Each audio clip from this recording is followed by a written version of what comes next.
Herkese merhaba. Bugünkü çalışmamıza öncelikle harcımızı hazırlayarak başlayacağız. Bunun için 2 su bardağı alçı ile 1 su bardağı beyaz tutkal kullanacağız. 750 ml suyu yavaş yavaş ekleyerek karıştırıyoruz.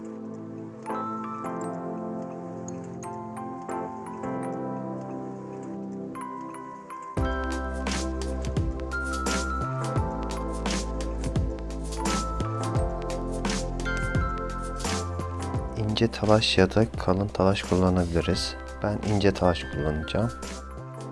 Bir miktar talaş ekleyip karıştıracağım.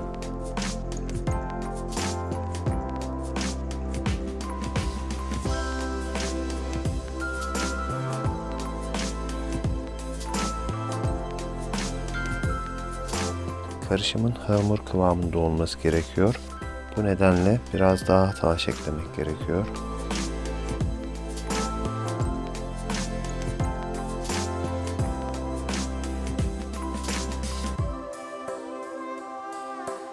Kalıp olarak bunun gibi bir kap kullanabilirsiniz.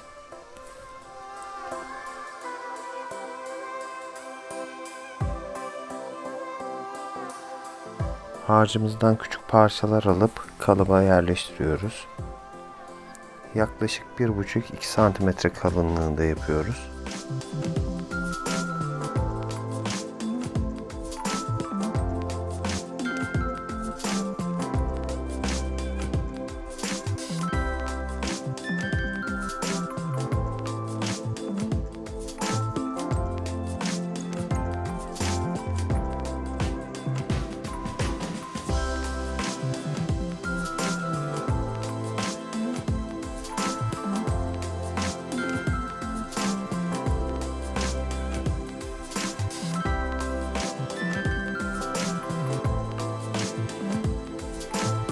Kaşığın tersiyle hem sıkıştırıyoruz hem de düzlüyoruz.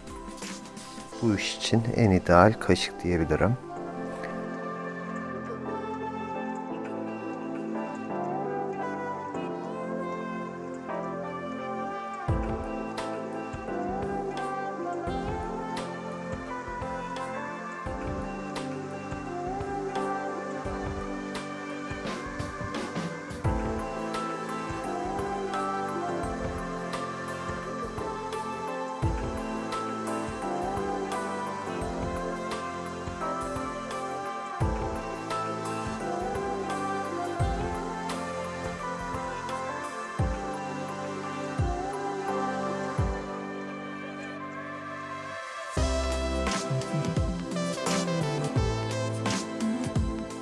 Bu şekilde kurumaya bırakabilirsiniz.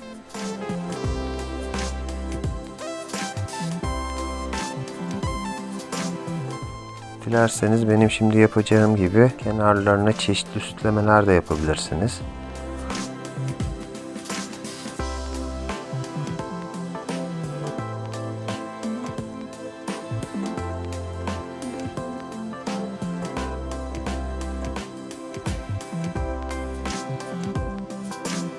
Zincire benzer şekil oluşturdum.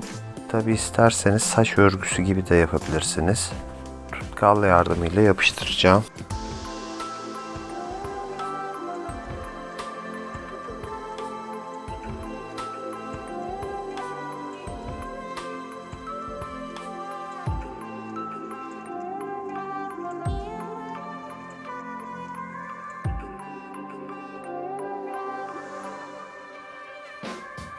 Bu şekilde 1-2 gün kuruduktan sonra kalıptan çıkarıyorum.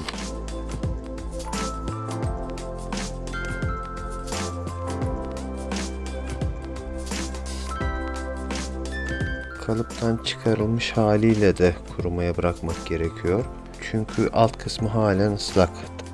Tam olarak kuruması için balkonda yani sıcak havada 3 gün beklemesi gerekti. Yani kuruması hava koşullarına bağlı olarak toplamda 4-6 gün arası sürmektedir. Son olarak ahşap verniği ya da parke verniği ile vernikleyeceğim. Vernik biraz parlaklık katacak. Ayrıca vernik sayesinde çalışmamız çok daha sağlam hale gelecek.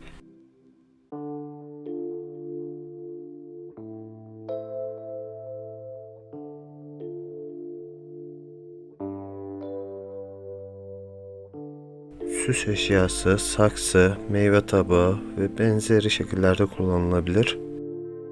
Yani basit bir çalışma olmasına rağmen sonuç muhteşem diyebilirim. Umarım çalışmamızı beğenmişsinizdir arkadaşlar. Kanalımıza abone olmayı unutmayın. Bir başka çalışmada görüşürüz. Hoşçakalın.